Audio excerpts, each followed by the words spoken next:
Regresamos a YouTube y comentábamos con Jorge Off the Record este asunto del regreso que pareciera una espiral y una justificación del nacionalismo.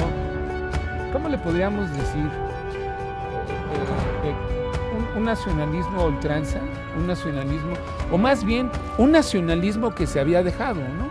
A raíz de aquellos años de los 80s y antes con el antecedente del Club de Roma en los 70s y luego con la llegada de Miguel de la Madrid en el 80, la apertura del GATT y luego la línea neoliberal que sigue Salinas, Zedillo, la gente del PAN, los chavos del PRI. Pero esto no es una casualidad. El mundo se va al mercado y hoy el mundo está mandando señales a un centro, me parece a mí, nacionalista, ¿no? El hecho de que se cierre Inglaterra y de que Estados Unidos haya mandado esos mensajes, pues es muy interesante, ¿no? Digo, ¿cuál sería tu visión? Sí, pues evidentemente es un reflejo. Yo creo que cada nación se siente agraviada en esto que subyace por las diferencias, yo puedo decir, la mayor parte legítimas, de su propia esencia, ¿no? de su esencia cultural, de su esencia histórica. Y estamos en un proceso en este cambio era de cuestionamiento sobre esa parte de los orígenes frente a lo que tenemos inminente de la aldea global. Yo creo que para el caso de México, la sociedad mexicana siempre ha estado a la altura de los movimientos que generan estos cambios. Inclusive podría citar desde el movimiento independentista. No nada más fue en México, No fue todo el continente americano. Así es, Latinoamérica. Podríamos hablar... Bueno, sí, el continente americano, tienes razón. Sí, porque no escapa, si tú me apuras, el primer movimiento escisionista se da en Inglaterra. Sí. Influido por el movimiento enciclopedista europeo, pero el primero que se da es el norteamericano y ya después se corre a toda América. Como dominó hacia toda abajo. América, ¿es cierto? Sí. ¿Es cierto? Tienes frente a este siglo, bueno, el siglo pasado, hablemos del siglo XX, en los 60s, en la generación de la posguerra, en la lucha contra la libertad de expresión, por la libertad de expresión y los movimientos estudiantiles. Se dieron en Europa, se dieron en Estados Unidos y se dieron en México. Tuvimos nuestro movimiento del 68. Sí, la guerra, la primavera de Praga, sí. ¿No? No es, me parece que no es, ¿cómo le llaman esto? No es casualidad. No. Hay un movimiento que viene de Europa, que pega con los hippies en Estados Unidos, sí. Y que llega al país y ¡pum! La explosión es del 68, ¿no? Sí, sí. Pero se da en el mundo. Y corresponde a una generación, la generación que quiere expresarse. ¿A esa generación cómo le llaman? La de la posguerra. La de la posguerra. Y que es la que tiene esa crisis y que desea expresarse y los gobiernos tratan de impedirlo. Es una ruptura de la forma de convivencia social.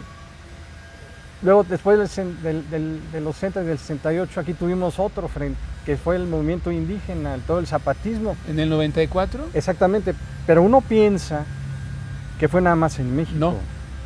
No, fue un movimiento de reivindicación indígena. Y en esa época que tuve oportunidad de poder estar en contacto con muchas etnias, hubo un factor constante cómo se pudieron comunicar o cómo se pudo dar esa reivindicación indígena. Y entonces encontramos que esas comunidades tan aisladas empezaron a estar comunicándose a través de las parábolas, ¿te acuerdas? Y entonces pudieron ver las telenovelas, pudieron ver las noticias y pudieron estar de una manera hasta misteriosa cómo se comunicaron. No es un hecho menor, pero ese movimiento del 94 tuvo un profundo efecto de reivindicación. Del indigenismo. Del indigenismo. Yo me acuerdo que había franceses, alemanes, Había mucho europeo en la zona. Así es, en Chiapas, ahí estuvieron participando activamente, hasta hubo movimiento de fans de Marcos, por la hermana de un ex primer ministro francés. No sé si fue de Valéry Giscard d'Estaing, la hermana, no recuerdo muy bien, pero posteriormente, y ya entrando al proceso de cambio, México en el 2000 entra, después de muchas décadas, al cambio, en el 2000. Y la gente se expresa y toca el cambio con Fox. Y entramos a un proceso, vamos a decir, de madurez democrática de México. Fue el primer proceso que tuvimos en paz, de respeto de una elección.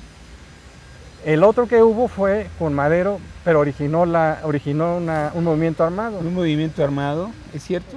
Sí, sí. Y México pudimos tener la oportunidad de que se respetara la expresión social y se produjera el cambio. Y de ahí tuvimos 2 administraciones panistas y luego la gente se inconformó, no le gustó, votó diferente y regresó el PRI. La sociedad le dio una nueva oportunidad al PRI.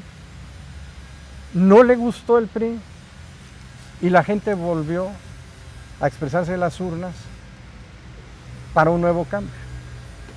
Entonces tenemos en una época relativamente corta vamos a decir que este movimiento 6, 12, 6 por 3, desde 18. el 97 diría yo que sí. con la elección intermedia que pierde el PRI y entonces la Cámara de Diputados, cuando está Zedillo y sí, empieza a haber el primer efecto de compensación y de equilibrios, yo diría del 97, entonces tenemos más de 20 años en un proceso en donde la sociedad hace valer sus inconformidades y de una manera institucional, de una manera civilizada, pacífica, que se genera el cambio. Y viene un presidente que yo creo que lo olfateaba, pero no se lo esperaba. No su triunfo electoral, que yo creo que todos podíamos pronosticar que iba a ganar holgadamente, pero el del Congreso. Y se genera un efecto de concentración de poder que no existía, yo puedo decir, desde Luis Echeverría, porque aparte se asemeja en la forma de ciertos movimientos de interpretación de cómo gobernar.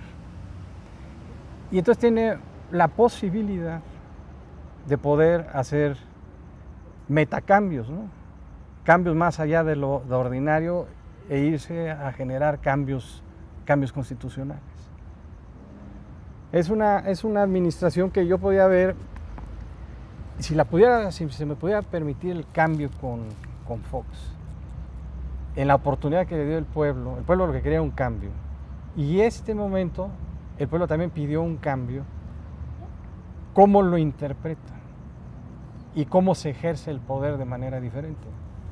En la época de Fox, que me tocó cerca, se debatió en las primeras horas después de la elección el nivel de legitimidad del cambio.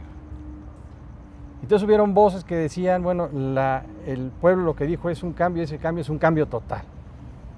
Sí, hubo legalidad, pero se cuestionaba la legitimidad, que son dos términos absolutamente diferentes. Y esto lo comento para el público porque lo legal es lo que marca la ley. Lo legal es lo que está escrito ahí en la ley.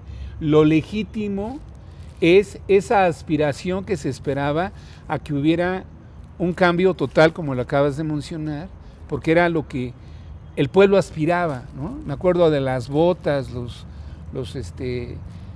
estos términos que usaba Fox mucho. Sí, voy a sacar las víboras prietas. Ándale. Y la gente decía, golpéalos, ¿no? Sácalos, pero queremos ver un cambio verdadero. Sería ahí que el PAN tuvo la oportunidad de crear más ciudadanía, de hacer más ciudadanos, porque los principios del PAN están en sus estatutos y en la filosofía del PAN habla de la persona, Así es. de la individualidad y del ciudadano. ¿Qué le faltó ahí a Fox? A ver, así rapidito porque vamos a ir a un corte. ¿Le quieres entrar o nos esperas? No, muy rápido. Yo creo que la discusión que hubo en ese entonces es el mandato del pueblo, qué profundidad tenía. Y entonces hubieron básicamente dos voces.